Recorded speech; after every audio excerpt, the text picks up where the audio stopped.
Topping the coronavirus health law news for this week, House Democrats pass a new $3 trillion stimulus package, the president issues an executive order directing agencies to identify temporary flexibilities that should be made permanent, and HHS distributes money to nursing homes. Those are just some of the stories we're following and we'll cover today. Hello, I'm Eric Zimmerman, partner at McDermott, Will & Emery, head of the firm's health law practice, and a principal at McDermott Plus Consulting. Today is May 22nd, and this is the Friday News Flash Coronavirus Health Law Briefing. First up, as we reported last week, House Democrats proposed a $3 trillion stimulus and relief package intended to reflect the Democrats' vision for the next national pandemic response. Late on Friday, after our recording, the House of Representatives approved the Health and Economic Recovery Omnibus Emergency Solutions Act, also known as the HEROES Act. Unlike its predecessors, this bill was not the result of bipartisan compromise. As a result, just one Republican voted for the measure, and for that same reason, the bill is deemed dead on arrival in the Senate. The bill should not be dismissed outright, however.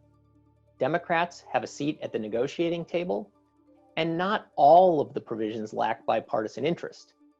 So some provisions may find their way into the next relief bill.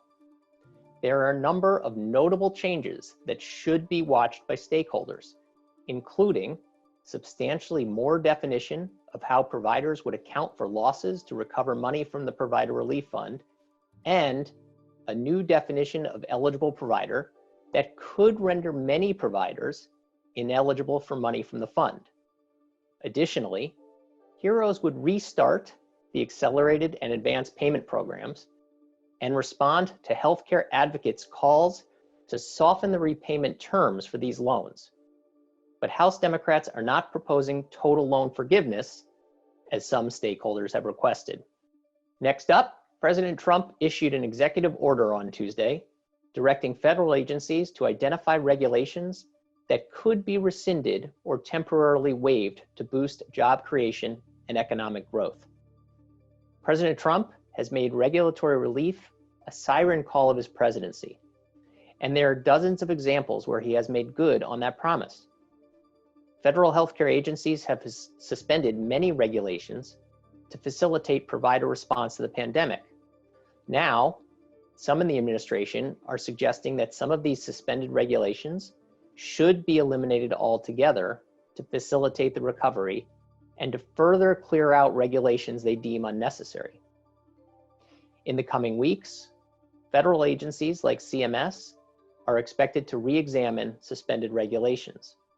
The order also asks agencies to speed up rulemaking processes by moving proposed rules to interim final rules, thereby taking immediate effect rather than going through notice and comment procedures.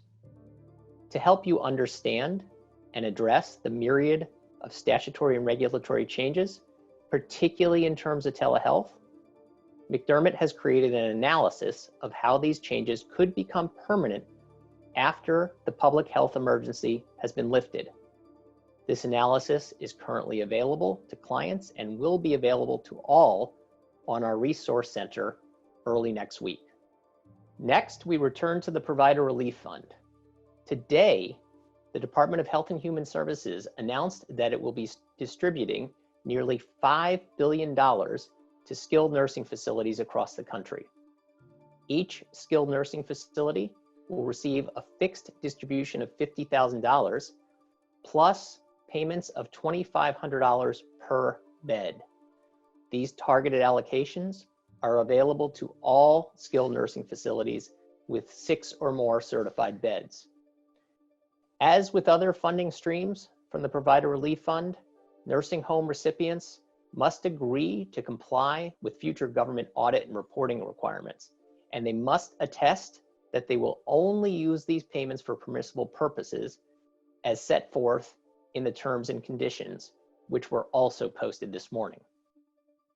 With this distribution, HHS has $97.7 billion left to allocate through the Provider Relief Fund. Now for the lightning round. 2 quick hits this week. On Monday, HHS dispersed $11 billion to states, territories, and tribes to boost coronavirus testing. This money will be dispersed in two buckets: $10.25 billion going to states through the Centers for Disease Control based on population and the number of COVID-19 cases, and the remaining $750 million going through the Indian Health Service to help tribal and urban Indian health programs expand testing capacity and related activities. And finally, on Wednesday, HRSA provided $225 million to over 4,500 rural health clinics to boost COVID-19 testing in rural communities. Clinics received an average of nearly $50,000. Those are the coronavirus health law news updates for this week. For additional information or in-depth analysis about any of the topics we discussed, please visit our Coronavirus Resource Center at MWE.com/coronavirus. Please join us again next week for another edition of Friday News Flash. In the meantime, in addition to thanking our clients on the front lines of this pandemic, I also want to acknowledge and thank all the veterans out there who we will honor this weekend. To everyone, a happy and stay safe Memorial Day. Stay healthy.